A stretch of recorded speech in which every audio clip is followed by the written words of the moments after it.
पूरी दुनिया भर में इस बात की चर्चा है कि भारत का जो पड़ोसी देश है बांग्लादेश, वो भारत के खिलाफ दहाड़ रहा है। भारत के उत्तर पूर्वी इलाकों को कब्जाने की बात कर रहा है और भारत में रहने वाले हिंदुओं को चुन चुनकर बांग्लादेश के जिहादी मुस्लिमों के द्वारा मौत के घाट उतारा जा रहा है। पहले दीपू चंद्र दास, उसके बाद दो और लोगों की हत्या। लेकिन भारत क्या कर रहा है? भारत प्रतिकार नाम मात्र का कर रहा है। भारत चेतावनियां नाम मात्र की दे रहा है और हकीकत में भारत बांग्लादेश के नागरिकों को, बांग्लादेश के खिलाड़ियों को, बांग्लादेश के कलाकारों को भर भर कर करोड़ों रुपए दे रहा है। और यह बात मैं तब कह रहा हूं जब देश में इस बात को लेकर बवाल मच रहा है कि जब बांग्लादेश भारत के खिलाफ साजिशें रच रहा है, जब बांग्लादेश भारत को तोड़ने के ख्वाब बस नहीं देख रहा, बल्कि सरहद पार से है हमें ललकार रहा है, हमारे उत्तर पूर्वी इलाकों को कब्जाने हथियाने की बात कर रहा है, तब हम उनके खिलाड़ियों को 9.5 करोड़ रुपए में आईपीएल में खेलने के लिए पैसे दे रहे हैं।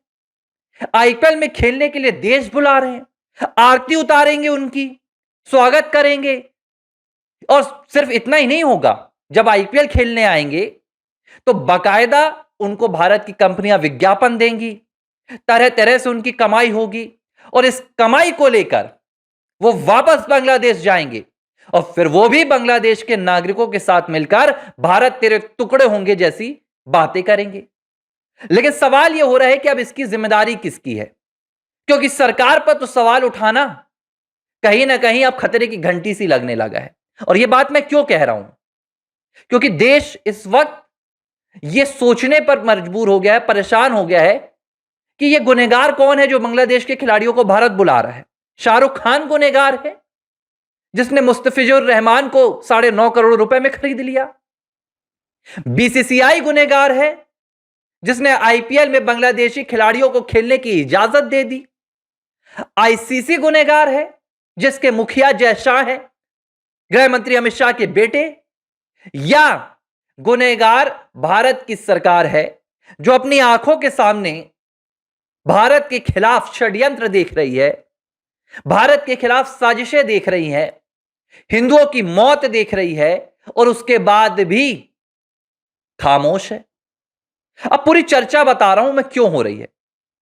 बीते दिनों जब करीब 1-1.5 हफ्ते पहले आईपीएल की मिनी बोली हुई, तो इस बोली में बांग्लादेश का एक खिलाड़ी है मुस्तफिजुर रहमान। इस खिलाड़ी को आईपीएल में खरीदा गया। खरीदने वाली जो टीम थी वो थी कोलकाता नाइट राइडर्स और इसके मालिक शाहरुख खान। अब चूंकि शाहरुख खान के पीछे खान लगा हुआ है तो उनको घेरना थोड़ा सा आसान हो जाता है, क्योंकि मैं इस बात को स्वीकार करूंगा कि हमारे देश में ऐसी बातें चलती हैं। तो कई कथावाचक हैं, एक कथावाचक है देवकीनंदन ठाकुर। देवकीनंदन ठाकुर ने कहा कि शाहरुख खान गद्दार हैं, ऐसी तरह की बातें हुई कि भाई आप देश के लिए नहीं हैं, आप बांग्लादेशी खिलाड़ी को खरीद रहे हैं, 9.5 करोड़ रुपए दे रहे हैं, आपकी देशभक्ति पर प्रश्न चिन्ह खड़ा हो रहा है। भाजपा के एक पूर्व विधायक भी हैं संगीत सोम, उन्होंने तो शाहरुख खान को गद्दार भी बोल दिया। लेकिन मैं शाहरुख खान को गद्दार नहीं बोलूंगा, क्योंकि मैं इस पूरे मसले को करीब से देख रहा हूं और इसीलिए मैं आपको भी बताने वाला हूं। जब बोली लग रही थी तो ऐसा नहीं था कि शाहरुख खान एक अकेले वहां पर बैठे हुए मालिक थे जिन्होंने कहा कि नहीं मैं इस खिलाड़ी को खरीदूंगा। शाहरुख खान तो वो आखिरी मालिक थे जिन्होंने बोली पर मुहर लगाई। लेकिन वहां मौजूद तमाम टीमों के मालिकों ने मुस्तफिजुर रहमान को खरीदने के लिए दांव खेला था। शाहरुख ने तो खरीद लिया, दांव सबने खेला था। इसीलिए मुजरिम सिर्फ शाहरुख खान नहीं है। पहला मुजरिम तो ये आईपीएल की तमाम टीमें हैं जिन्होंने एक बांग्लादेशी खिलाड़ी को यह जानते हुए खरीदने की कोशिश की कि भारत के पड़ोसी देश में हमारे हिंदू भाइयों की निर्मम हत्याएं हो रही हैं। और सिर्फ हत्याएं नहीं हो रही हैं, भारत के 100 करोड़ हिंदुओं को चेतावनी दी जा रही है कि इस तरह की हत्याएं हम भारत में भी करेंगे, हर हिंदू की करेंगे। बावजूद इसके आईपीएल जो खेल के नाम पर कमाई का जरिया बन गया है, वहां पर बांग्लादेशी खिलाड़ियों की खरीद फरोख्त हो रही है। बोली लगाई गई, शाहरुख खान ने खरीद लिया। अब सवाल उठ रहे हैं कि शाहरुख खान ने क्या सच्ची देशभक्ति दिखाई या शाहरुख खान गद्दार हुए। मैं उन्हें कोई गद्दार की सूची में नहीं रखूंगा। मेरा पहला सवाल है, शाहरुख खान तक इस खिलाड़ी को पहुंचाया किसने? शाहरुख खान का काम वहां पर आसान किसने किया? भाई ऐसे तो भारत में बहुत से लोग हैं जो आतंकियों को पनाह देते हैं। मैं खुलकर कह रहा हूं, जम्मू कश्मीर में अगर पहलगाम हुआ है तो उसमें पनाह देने वाले वहां के लोकल लोग थे।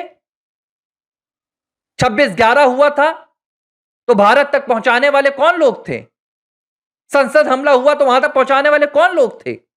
गद्दारी तो देश के भीतर से होती आई है, लेकिन इन्हें रोकने का काम किसका होता है?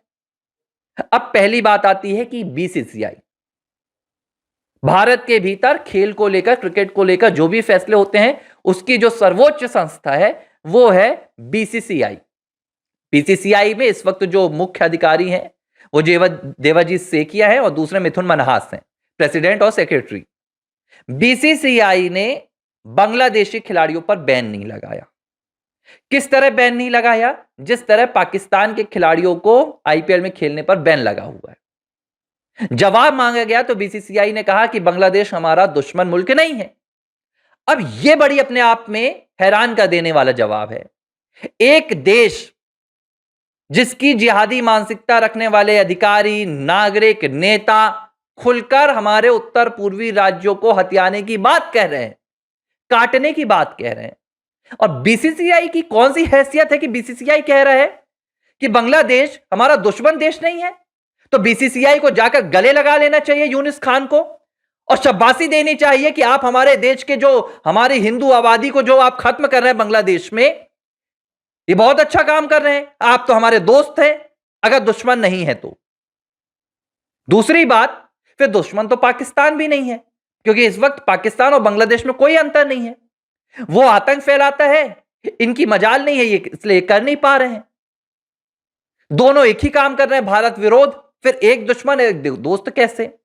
दूसरी बात, अगर बांग्लादेश दुश्मन नहीं है तो बांग्लादेश के साथ जो होने वाली सीरीज थी वो बीसीसीआई ने क्यों रद्द की? 2024 अगस्त के बाद जब भारत के खिलाफ बांग्लादेशी ताकतों ने अपनी पूरी साजिश दिखानी शुरू की तो भारत और बांग्लादेश के बीच में क्रिकेट के मैच होने थे, लेकिन वो सीरीज बीसीसीआई ने कैंसिल कर दी। इसके बाद विमेन के भी मैच होने थे, वो भी कैंसिल कर दिए। तो जब सीरीज कैंसिल हो गई तो फिर सीरीज भी कैंसिल नहीं होनी थी। वो किस एवज पर की गई थी?